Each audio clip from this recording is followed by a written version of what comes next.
Whoa, okay, this is no light read-through. You weren't kidding about the deep dive, huh? Not at all. This HVAC stuff, this HVAC4th.pdf this is dense. It is. We're going deep on HVAC engineering. We're Yeah. talking about the core science. We're talking about wild stuff like thermal storage. I mean, this is the encyclopedia of comfortable spaces. What I find so interesting is, looking at this material, it's almost like you're charting the evolution of HVAC. We're not just talking about making buildings livable, but we're talking about doing it in a way that is efficient. Yeah. And also forward-thinking. Right, and this isn't just some blog post about it.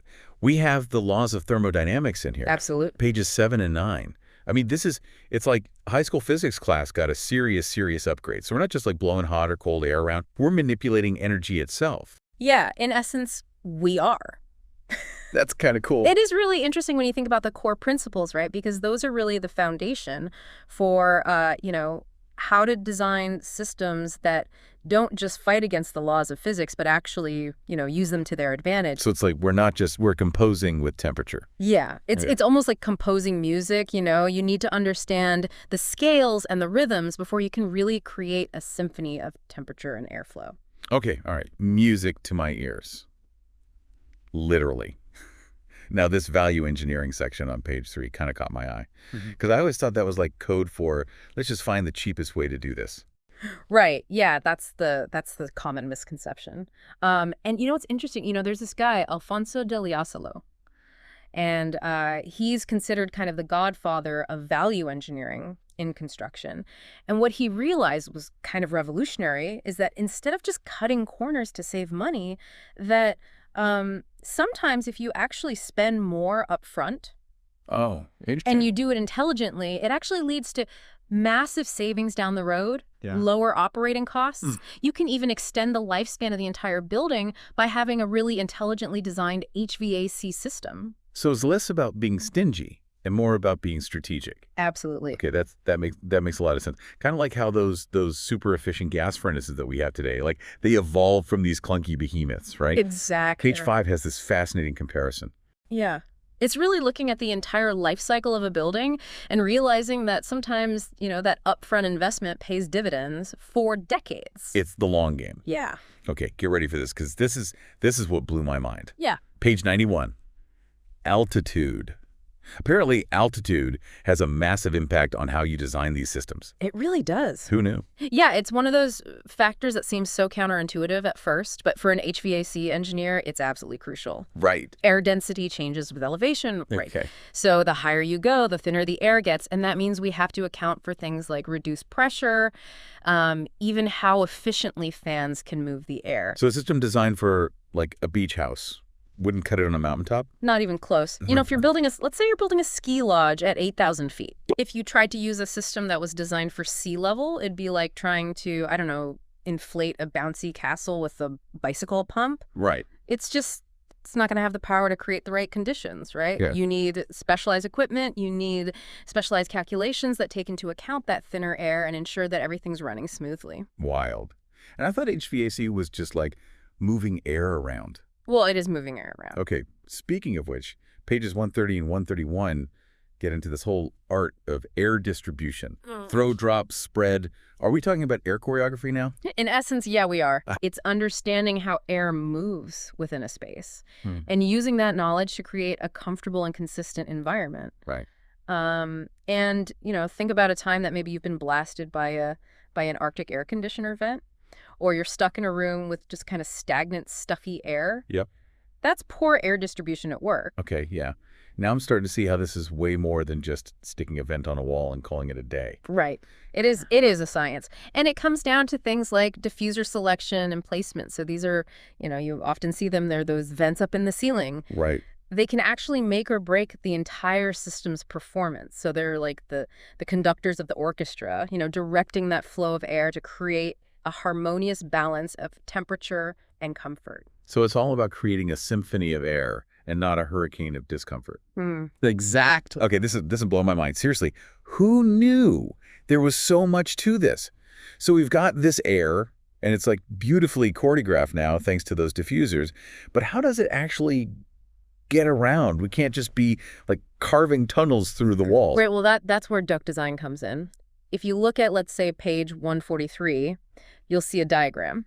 And it's almost like it's like a roadmap of the building's ventilation system. Right, okay. And you might think, oh, you're just connecting point A to point B, but it's way more than that. It's this intricate network of pathways that have to be carefully sized and routed to make sure that you've got optimal airflow. So what happens if those ducts aren't, like, designed properly? You just end up with rooms that are too hot or too cold. Well, that's part of it, but it can actually be a lot worse than that. Poor duct design. You can have noisy airflow. You can have energy waste because the system has to work harder.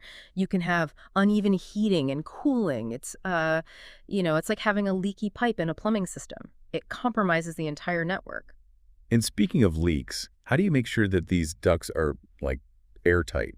Yeah. It can't just be duct tape and a prayer. No, duct tape that's more for, quick fixes. But when we're talking about sealing ducts properly, you're using specialized tapes, you're using mastics, you're using sealants, and they have to be really carefully applied to make sure that you've got no air escaping. Right, so you're creating this continuous pathway. Exactly, for the air to travel through. Okay. Now, page 147 mentions this thing called friction loss in ducts. Is that like air resistance but inside of a building? Basically, yes. Just like a car uses more fuel at higher speeds because there's more air resistance, air moving through a duct encounters friction from the duct walls, right? Okay. And that friction causes a loss of pressure, which reduces the system's efficiency. So the longer the duct, the more friction, the worse it is for my energy bill on the planet. Exactly. Got it. And that's another reason why duct design is so critical, right? Because it's about finding that sweet spot, short enough to minimize friction loss, but long enough to actually reach every nook and cranny of the building with that conditioned air. It's like a puzzle. Right. Finding the most efficient path for the air to follow. This is way more complex than I imagined. Okay, so the air is flowing, is going through these ducts. What happens next? Like, how do we heat or cool it to the right temperature? That's where the real heavy hitters of HVAC come in. Yeah. You have air handling units, or AHUs, for conditioning the air, and then you've got your boilers and your chillers for the actual heating and cooling. AHUs. Yeah. Are those massive metal things that I always see in, like, building blueprints, usually hidden away in some, like, basement dungeon? Those are the ones, yeah. Okay. Think of an AHU like a giant lung for the building. Okay. So it sucks in air, filters out all the dust and other nasty stuff, and then it either heats or cools that air before sending it on its merry way through those perfectly designed ducts that we were just talking about. So it's like a central air processing plant. Oh, wait. And it's customizing the air for each room. Precisely. And they're incredibly sophisticated, these things. It's not just blowing air. It can adjust the temperature. It can adjust the humidity. It can even filter out pollutants to create this really optimal indoor environment. Wow, that's a lot. That's amazing. Talk about multitasking. Yeah. But how does it know what to do? Is there like an HVAC conductor that's just like standing there with a baton? Well, that's where the HVAC control systems step in. And this is where it gets really interesting because these systems are getting smarter all the time. Oh, okay. So they're monitoring things like the temperature, humidity, air quality, and then they're adjusting the AHU's output accordingly. So they're really like the brains of the operation, making sure that the right amount of conditioned air is being delivered to the right place at the right time. So it's all automated now. No more like fiddling with clunky thermostats. Yeah. Not quite. I mean, a lot of it is automated, but you still need that human touch, right? Think about a modern office building. Yeah. You've got different zones, you've got different occupancy schedules, you've got the weather outside. A good control system can take all that into account, but it still needs to be programmed and monitored by someone who understands the building and the building's unique needs. So it's a partnership, you're saying? It is. Between like humans and technology to create this perfect climate. Yeah. Okay, so we've got our air, it's all prepped, it's ready to go. Now for the main event, heating and cooling. Boilers, are those still a thing? Because they always seem so old school to me. You might be surprised, boilers are far from extinct, especially in larger buildings or colder climates. Okay. They're incredibly efficient at generating heat for large spaces. And modern boilers, I mean, these are not your grandfather's boilers. Okay, right. These are high-tech systems with sophisticated controls and incredible energy efficiency.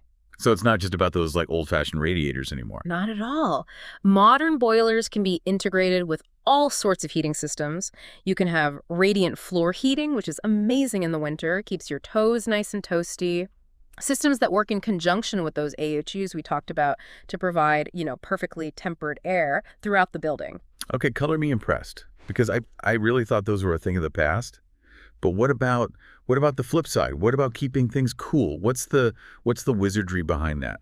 That's where chillers come into play. Okay. And these are essentially industrial strength refrigerators Wow. that are designed to cool large volumes of water. And then that chilled water is circulated throughout the building. It absorbs heat from the air and keeps everything nice and comfortable, even on the hottest summer days. So it's like having a giant ice bath for your building. You got it. Okay. And just like with boilers, chiller technology has also advanced dramatically, right? We have super efficient models that use eco-friendly refrigerants. They have these sophisticated controls to minimize energy consumption and environmental impact. This is incredible. I had no idea. There was so much like innovation going on behind the scenes of HVAC. It's like a hidden world. It really is. Okay, my mind is officially blown. Boilers and chillers, as high-tech climate wizards, I am never going to look at a thermostat the same way again.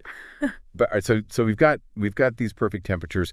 There's got to be more to a comfortable building though than just hot or cool air, right?